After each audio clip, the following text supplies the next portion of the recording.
So KA Paul గారు case వేయడం వల్లే ఎన్నికలు పోస్ట్పోన్ అయినాయి అని చెప్పి ఆయన వ్యాఖ్యానించడం జరిగింది. దాని మీద ఈరోజు కీలకమైన ప్రెస్ మీట్ పెట్టడం కూడా జరిగింది. సో దానిపై ఏమంటారో ఆయన మాట్లాడి తెలుసుకుందాం.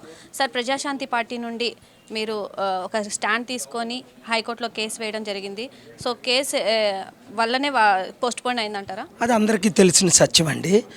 నేను చాలా గ్రేట్ఫుల్ కోర్టు 17కి, ముఖ్యంగా జస్టిస్ నరేంద్ర గారికి, జస్టిస్ విజయ్ గారికి. ఎందుకు అంటే నేను వాళ్ళకి ఎక్స్ప్లెయిన్ చేశాను. 2004లో, 2009లో, 2014లో, 2019లో ఎవిడెన్స్ పెట్టాను. రిటర్నింగ్ ఆఫీసర్స్, కలెక్టర్సే 4000 ఈవీఎంలు ఎత్తుకుపోయారని పెట్టింది. ఎందుకంటే ఎలక్షన్ అయిన 35-40 రోజులు కౌంటింగ్ చేయనందువలన ఈవీఎంలు ఎత్తుకుపోతున్నారు. ప్రపంచంలో ఏ దేశంలోనైనా ఎలక్షన్ అయిన రోజునే కౌంటింగ్ అవుతుంది, లేదా 2-3 రోజుల్లో. మన తెలంగాణలో అయినట్టు November 30th ఎలక్షను, December 3ని కౌంటింగ్. సో ఇవి బాగా వాదనలు వినిపించిన తర్వాత ఆర్టికల్ 14, 19, 21 అలాగే election commission responsibilities articles quote చేశాను. దాన్ని బట్టి వాళ్ళు ఆర్గ్యూ చేశారు అన్నీ ఒకసారి పెట్టలేమని. మరి అలాగైతే 1 నేషన్ 1 పోల్ 1 డే ఎలా పెడతారు? తప్పించుకోలేపారు ఎలక్షన్ కమిషన్ వాళ్ళు. అందుకని నేను 7th ఫేజ్లో పెట్టమని అడిగాను. మార్చి 14ని వారిని డిసైడ్ చేసి రెస్పాండ్ అవ్వమన్నారు. 4th పేజ్లో పెట్టారు. నేను ఒక్కడనే పెట్టి ఇలాంటి ఎలక్షన్ పోస్ట్పోన్ చేసింది మన దేశ 77 సంవత్సరాల చరిత్రలో ఎప్పుడు జరగలే. అర్థం చేసుకోండి. ప్రపంచంలో 8th wonder అనే కాదు, 2747లో తిరగడం కాదు, 5 లక్షల కోట్లు డొనేట్ చేశాను. ఈ దేశంలో ఎవడు ఏ పని చేయలేడు. ఈ దేశం పోయింది, జ్యుడిషియరీ పోయింది. ఇదే రుజువు.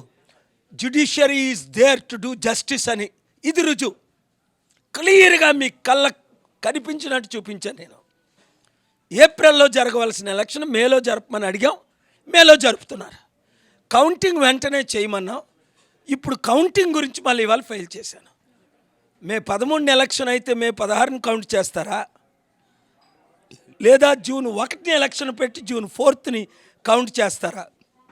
అతి త్వరలో తెలుస్తుంది. అంతకంటే గొప్పది, స్టీల్ ప్లాంట్ని అమ్మేస్తున్నారు చంద్రబాబు నాయుడు, రాజశేఖర రెడ్డి, ఇప్పుడు జగన్. 60,000 కోట్లు గంగవరం పోర్టుని అదానికి 600 కోట్లకి అమ్మేశారు. అంటే 100 కోట్లది ₹1 దేశంలో మోదీ అమ్మేస్తున్నారు. అందుకే బీజేపీ అంటే బాబు, జే అంటే జగన్, పి అంటే పవన్ అని 100 సార్లు చెప్పాను. 7569441275 కాల్ చేసి తెలంగాణలో బాబుమోహన్ గారు వరంగల్లో పోటీ చేస్తున్నారు, ఎంపీగా పోటీ చేయాలంటే రెజ్యూమీ పెట్టండి, ఎమ్మెల్యేలుగా ఇక్కడ ఇంకా మేము సీట్లు అనౌన్స్ చేయలేదు కనుక గట్టిగా మీరు పోటీ ఇచ్చి 100% గెలిచేస్తారు. వాళ్ళు 10 కోట్లు 100 కోట్లు ఖర్చు పెట్టినా చట్ట ప్రకారం మనం ఖర్చు పెడితే చాలు. రవికుమార్ గారితో మాట్లాడండి, అర్జెంటుగా రెజ్యూమీలు పంపించండి. Thank you very much. నిన్న ఒకే వేదికపై మోడీ, జగన్ అలాగే చంద్రబాబు నాయుడు ముగ్గురు మునగాళ్ళు ఒకే వేదికపై నిన్న ప్రజా సభలో చేశారు. సో బహిరంగ సభ అనేది చేశారు. సో దానిపై మీరేమంటారు? మీరేమన్నా సభలు ఇలాంటివి ఏమన్నా పెట్టదలుచుకున్నారా? ముగ్గురు మునగాళ్ళు కారాలు, దేశ ద్రోహులు. మోదీ తన మిత్రుడైన అదానీకి అమ్మేస్తున్నాడు ప్రాపర్టీలన్నీ.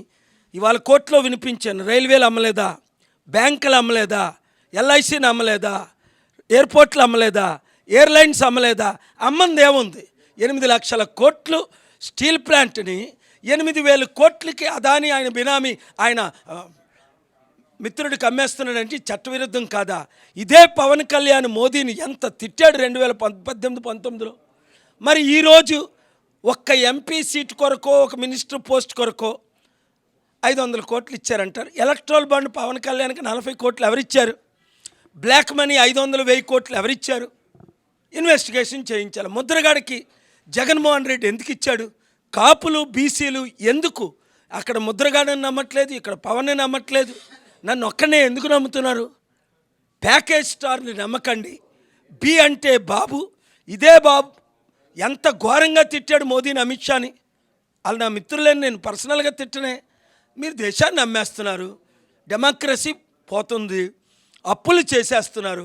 మీ చేసిన అప్పులన్నీ నేను తీర్చాలంటే ముందు ఆంధ్రప్రదేశ్ అప్పు తీర్చుదాం. అంటే కనీసం 100 ఎమ్మెల్యే సీట్లు మీరు గెలిపించండి. లేదా మీకున్న కుటుంబ 5 కోట్ల అప్పుతో అడుక్కు తినడమే. శ్రీలంక, సుడాన్ లాగా, వెనజువెలా, జింబాబ్వే లాగా అయినప్పుడు ఒకరినొకరు చంపుకుంటారే హిందూ, ముస్లిం, క్రిస్టియన్స్. ఆ రోజు గుర్తించుకోండి. వాళ్ళు మీ కొరకు ఏం మేలు చేయలేదు, చేయరు, చేయబోరు, చేత కాదు. కనుక నిన్న మీటింగ్లో మోదీ కళ్ళు ఇప్పి మాట్లాడలేకపోయాడు. అందుకనే అదానీ ద్వారా, అంబానీ ద్వారా ఛానల్ అన్నీ కొనేస్తున్నారు. నీతి నిజాయితీ ఉన్నవారు మాత్రమే మన స్పీచ్లు వినిపిస్తారు. Thank you very much. ఇది ఇప్పుడు జగన్ అలాగే సిద్ధం సభలు పెడుతున్నారు, మోడీ వాళ్ళేమో ఇలా సభలు పెడుతున్నారు. మీ తరపున ప్రజాశాంతి తరపున ఇంకేమైనా సభలు పెట్టదలుచుకున్నారు? వాళ్ళు లక్షల కోట్లు దోచుకున్నారు. దొంగ డబ్బుతో, బినామీ పేర్లతో దోచుకున్న డబ్బుతో సభలు పెడుతున్నారు. నేను చారిటీ డబ్బు, నాకున్న పర్మిషన్లన్నీ క్యాన్సిల్ చేశారు. ఇవాళ కోర్టులో అదే అడిగారు, ఎందుకు ఎఫ్సిఆర్ఏ ఇవ్వట్లేదు ఆయనకి? కాంగ్రెస్ పార్టీ ఈ రాష్ట్రాన్ని సర్వనాశనం చేసింది, విడగొట్టింది. తెలంగాణ, ఆంధ్రాని స్పెషల్ స్టేటస్ తెచ్చారా? బాబు, జగన్, పవన్ స్పెషల్ ప్యాకేజ్ తెచ్చారా? పోలవరం కట్టారా? క్యాపిటల్ సిటీ కట్టారా? ఒక మంచి పని చేశారని చెప్పండి. ఇప్పుడున్న 3 పొలిటికల్ పార్టీసు లేదు.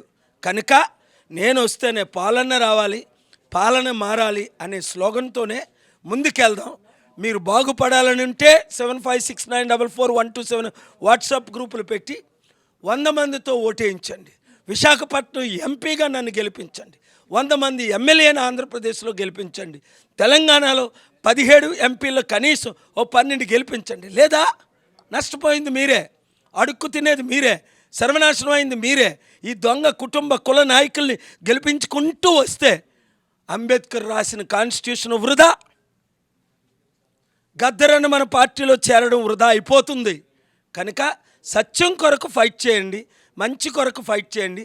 నేను అభివృద్ధి చేస్తా, మీ అప్పులు అన్నీ తీరుస్తా, నిరుద్యోగులకు ఉద్యోగాలు ఇస్తా, కంపెనీలు పెడతా, చేశాను, చేయగలను. ఇప్పుడు వచ్చేసింది. సో మీరు ఎక్కడి నుంచి పోటీ చేస్తున్నారు? మీ అభ్యర్థుల ప్రకటన ఎప్పుడు వస్తుంది? మీ మేనిఫెస్టో ఎలా ఉండబోతుంది? విశాఖపట్నం ఎంపీగా నేను పోటీ చేస్తున్నాను పాప. ఆంధ్రప్రదేశ్ 175 ఎమ్మెల్యేలు, 25 ఎంపీలు మేము పోటీ చేస్తున్నాం. ఇప్పటికే అనేక మంది రెజమీలు పెట్టారు. టీడీపీ, వైసీపీ, జనసేన మాకు వద్దు, ఈ కుటుంబ కుల పాలన మాకు వద్దు, ఈ అవినీతి పాలన వద్దు అన్నవారంతరు. రేపు మంగళవారం, బుధవారం, రేపు మంగళవారంలో మన విశాఖపట్నంలో మన ప్రజాశాంతి పార్టీ ఆఫీసులో మీటింగ్, బుధవారం ఎస్కోటలో మీటింగ్, గురువారం మరలా ఇక్కడ మీటింగ్, శుక్రవారం బాపట్లలో మీటింగ్. ఇలాగ నేను అనంతపూర్ నెక్స్ట్ వీక్. ప్రతి ఒక్కరూ ఫేస్బుక్ వాచ్ చేయండి, నన్ను కలవండి. ముందు మా కోర్ కమిటీకి మీరు రెజమీలు పంపించండి. ఆ 25 మందిలో ఎవరితోనైనా మీరు మాట్లాడండి. బాబ్జీ గారితోనా, రవికుమార్ గారితోనా, బాబు మోహన్ గారితోనా, మీరు నచ్చిన వాళ్ళతో ఆ ఫోన్ నెంబర్లు తీసుకొని మాట్లాడి మీ రెజమీలు పంపించి ప్రజాశాంతి పార్టీ తరపునే పోటీ చేయండి. Thank you very much. God bless you.